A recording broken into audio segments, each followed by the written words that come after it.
Welcome to Stormwater Drainage Solutions.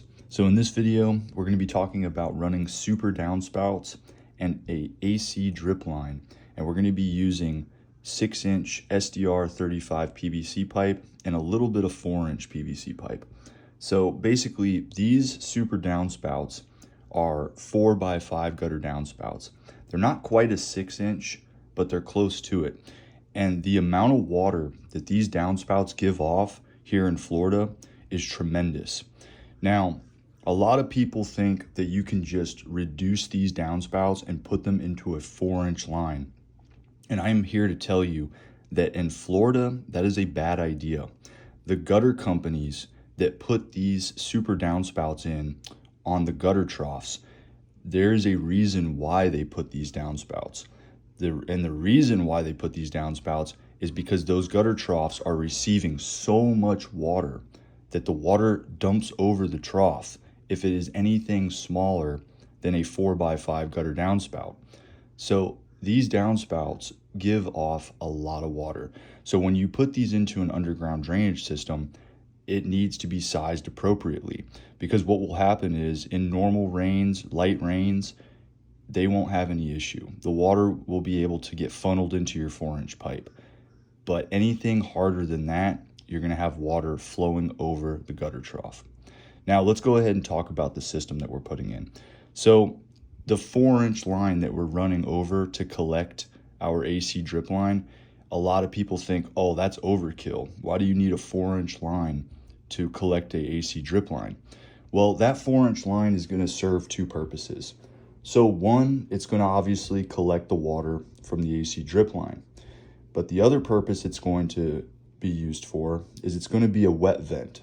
So in plumbing, a wet vent, basically, to keep it simple, is a vent that allows air to get into the system, but it is vented through the piping system that has water traveling through it.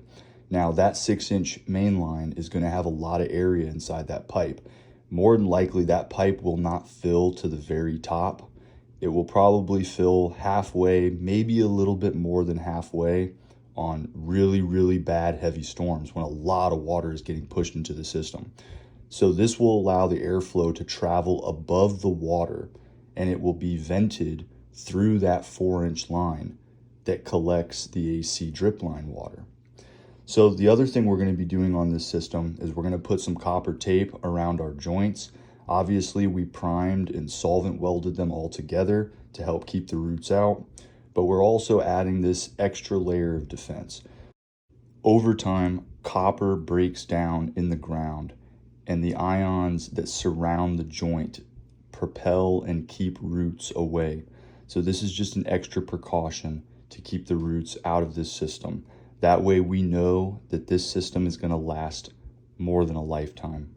You can see the amount of roots that we had to cut through while digging out this trench to install this system. That is why we are putting the copper tape around the joints. Now, it does not matter if you use PVC, corrugated pipe, cast iron pipe, clay pipe. The pipe type does not matter. Roots do not care. They will eventually get into the pipe given enough time. And the number one way that roots get into a pipe system is from the joints. So that is why we take these extra precautions on certain job sites. We are also going to be putting copper sulfate into this trench. We will sprinkle that through the entire trench. So basically the copper sulfate will start working immediately. And after about a year, the copper sulfate will be completely dissolved and gone, but it will have done its job. It will hinder the root growth around this system for that entire length of time. And then the copper tape will then begin to work around the joints. The copper tape takes longer to break down in the ground, but that's what we want. We want that delayed action. So you can see here, we're slowly burying the system up. We're closing everything in.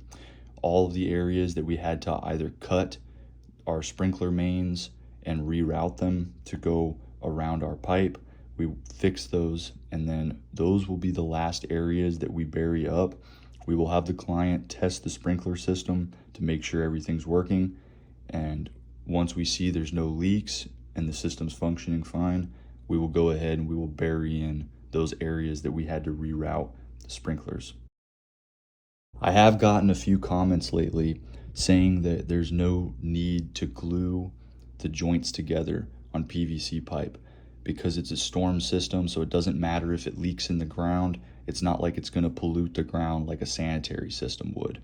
And this could not be further from the truth. The whole reason you want to protect the joints is from root intrusion and from future root intrusion. So anybody saying that you do not need to solvent weld your joints together if you're installing PVC, or if you're installing corrugated pipe, if they say you don't need to tile tape your joints, do not listen to them.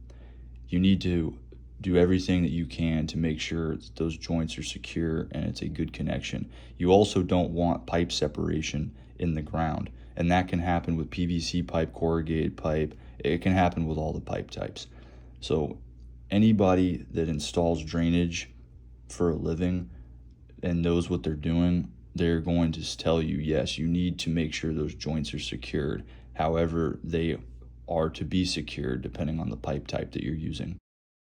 All right, guys, well, I think that just about does it for this video. And if you enjoyed it and you gained a little bit of knowledge from watching it, give us a thumbs up. It really supports us. It supports the channel. It helps out what we do. If you're in the Tampa Bay area and you need exterior drainage, whether it's French drains, downspout drains, channel drains, give Stormwater Drainage Solutions a call at 813-614-3456. We can come out there, assess the situation, and help build a system that fits your needs. And until next time, this is Stormwater Drainage Solutions signing off.